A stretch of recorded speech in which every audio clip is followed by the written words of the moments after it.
beware, beware. The parents are watching you. You will fail. You are not a good teacher. You will never be one. You will never succeed. The parents are smart. They can tell that you are not teaching well. You're terrible and you're a bad teacher. That's exactly how some of us feel when we have the cameras. We have the camera directly on us, the students, and the parents can see everything that we're doing. And not only that, to make it even worse, they can even have an audio transmitter. That means they can hear everything that you're teaching. They can hear everything that you say, and they can also see your actions.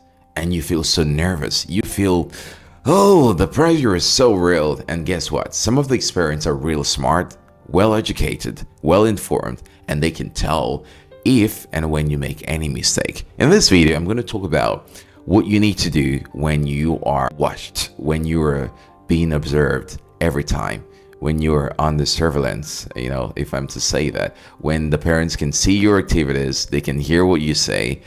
I want you to know that this video is the right video for you. You just have to watch till the end. Let's get right into it. Number one, you need to understand the reason for the monitoring. Why the parents monitor teachers, or why are parents so interested in seeing what you're doing in the classroom? Number one reason is because they feel that they put in a lot of money. They need results. Yeah, they have spent a lot of money in registering their kids to learn English or to learn from you as a teacher. So they need to be very sure that you are teaching the right thing, which is not bad at all. It's not bad to want to be sure that where we put our money, we are seeing the results. The second reason is they don't feel like they can trust you yet, because you're a new teacher. This is especially when you are a new teacher. So they want to sit in your classroom. Yes, some schools actually let the parents sit in the classroom and observe and watch your teaching. So they want to sit in the classroom and see what you're doing, which is also very normal. Some parents also want to support their kids, or they want to see how the kids are doing well or not doing well, and how they can also support the kids. So there are so many reasons. Some really just want to pick out a mistake and file a complaint because they don't really like you. That's the hard truth. Some parents don't like the teachers, but there is this in a pool where they have to pick the teacher. Some schools will actually invite all the parents and say, oh, we have a new teacher.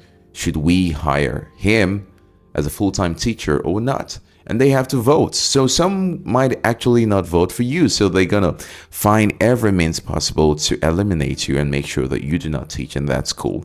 It's not just a parent thing. It's a human thing. Some people don't just like others, which is not rational enough. And I don't see it as rational. So understand the reason for the monitoring. And when you understand the reason, you're going to be more relaxed. It's not always because they hate you. Number two, be professional. Just dress neatly, be clean, smell good, go into your classroom, and be as professional as you can. Do what you're supposed to do. Teach, and teach really well. Teach really good. The parents are not just doing all of these things to bring you down sometimes. Whatever reason there is, try to be professional. Do your job and give it your best. And pay less attention to the environment. Pay less attention to the camera. Pay less attention to the audio transmitters. Just do what you have to do. Just do your job, and do your job really, really professionally. Number three, focus on the child and not the parents. You are there for the child. You're not there for the parents. Once in a while, you can smile or give a glance at the parents to let them know that you recognize your presence, but you're not going to do that because you want to automatically focus your attention on the kid, on the parents. No, you are there for the child. So it's so hard, having the parents there watching you and everything that you're doing, but you need to understand that this is a professional game. So focus on the child, focus on your students, focus on the teaching and learning process. Do not put all the attention, or more than the usual attention, to the parents. Your child, or the child, your student, should be the main focus. Number four, be clear and simple. Parents can really easily judge your teaching based on how the child or your students understand how you teach. So, from the beginning of the classroom experience, you need to set clear boundaries. Let the kids know the rules of the class. So, along the line, when they break the rule and you tell them that you're breaking the rule, the parents can know that you set a clear expectation at the start of the class. Let them know that they need to raise their hands before they speak. Let them know that they cannot talk while the teacher is speaking.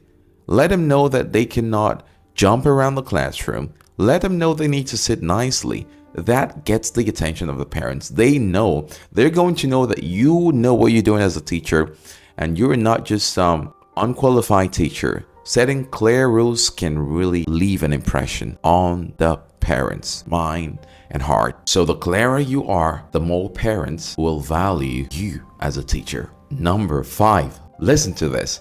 You need to over communicate success. I repeat, over communicate success.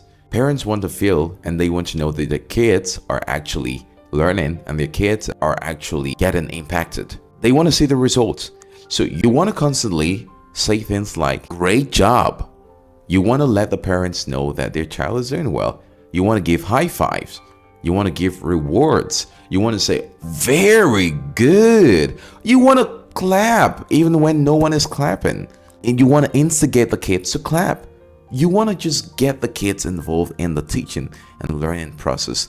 It's called communication of success. And when the parents say this, they're going to be like, my child is learning. And make sure you don't just do it for doing sake. Make sure that the kids are actually learning. Number 6, be prepared with backup plans. Make sure that you have backup plans. Parents do not like dead air, whether it's online or offline. Make sure that you have backup games, activities to engage in. There shouldn't be more than 20 or 30 seconds of dead air because they might be like, what is he doing? What is she doing? Why is she silent? And you know, dead air can actually make the parents feel like you don't know what you're doing and you're confused, you're uncertain, you're not prepared. So make sure that you avoid dead air, and you can do this by being prepared with all your activities like I said earlier, and this can go a long way. It shows that you are really ready to teach and you are ready with all your resources. Number 7, welcome feedbacks, but be very polite in setting boundaries.